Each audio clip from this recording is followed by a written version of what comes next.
एक समय की बात है, जंगल के पास एक लकड़हारा रहता था।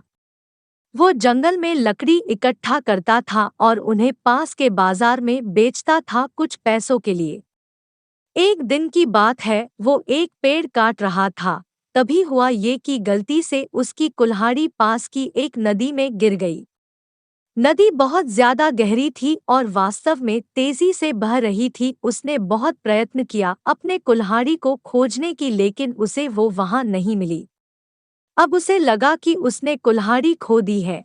वही दुखी होकर वो नदी के किनारे बैठकर रोने लगा। उसके रोने की आवाज सुनकर नदी के भगवान उठे और उस लकड़हारे से पूछा कि क्या हुआ। लकड़हारा ने उन्हें अपनी दुखद कहानी बताई। नदी के भगवान को उस लकड़हारे के ऊपर दया आई और वो उसकी मेहनत और सच्चाई देखकर उसकी मदद करने की पेशकश की। वो नदी में गायब हो गए और एक सुनहरी कुल्हाड़ी वापस लाया, लेकिन लकड़हारे ने कहा कि यह उसका नहीं है। वो फिर से गायब हो गए और अब की बार उन्होंने चांदी की कुल्हाड़ी लेकर वापस आए, लेकिन इस बार भी लकड़हारे ने कहा कि ये कुल्हाड़ी उसका भी नहीं है।